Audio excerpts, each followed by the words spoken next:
All right, good morning. I hope everyone is doing well. I would like to thank you all for sitting in on this presentation, which I hope will be of some value to you all.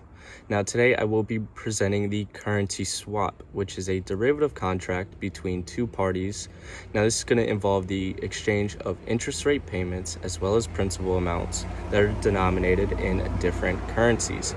Although currency swap contracts generally imply the exchange of principal amounts, some swaps may only require the transfer of interest payments. Now, companies doing business abroad often use currency swaps to get more favorable loan rates in a local currency than if they would have borrowed from a local bank. Now, they are also used to reduce the interest rate exposure of parties involved or to simply obtain cheaper debt. Now, if you all take a look at the diagram I provided, I can briefly show you the cash flows of a currency swap. Now, in this example, we have company A and company B. Company A is US based and is looking to finance operations in Europe.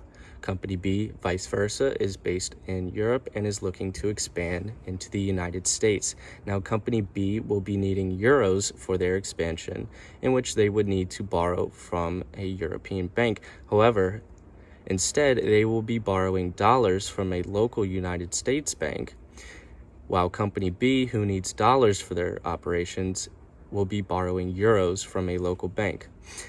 Both of these companies will then enter into a swap agreement. Company A will be swapping 1 million plus interest payments for euros and interest payments from Company B.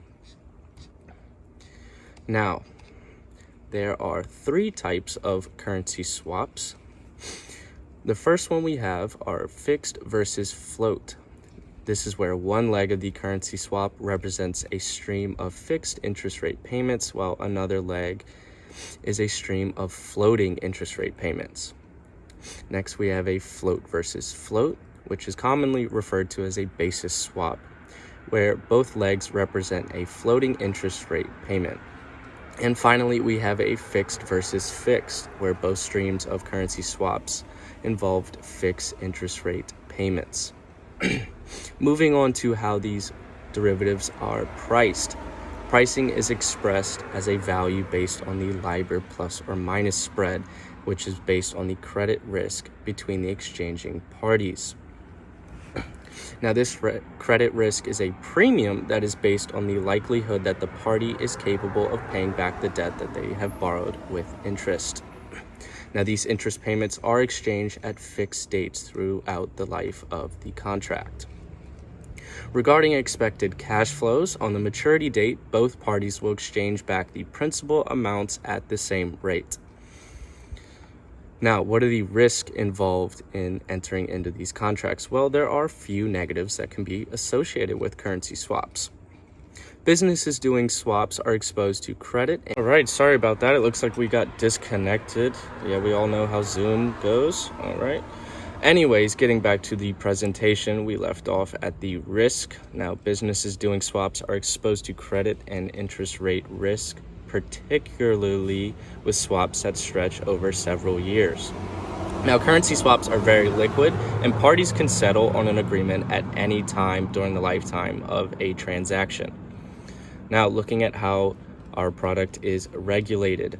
The 2010 Dodd-Frank Wall Street Reform and Consumer Protection Act assigned the SEC responsibility for a portion of the market known as security-based swaps. Now, this is going to include our currency swap contracts. So, does this product have a secondary market? Well, the secondary market is a highly opportunistic subsector of the currency swap market. The secondary market in currency swaps is actually relatively larger in comparison to the primary market. Although the original motivation for entering into a currency swap is exchanging currencies, the primary motive in a secondary market is to take profit before a currency moves places into an unprofitable position. So, in conclusion, I believe that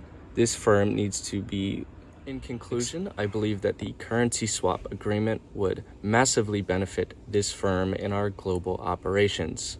I thank you all for sitting in on this presentation, and I hope you have a great rest of the day. Thank you.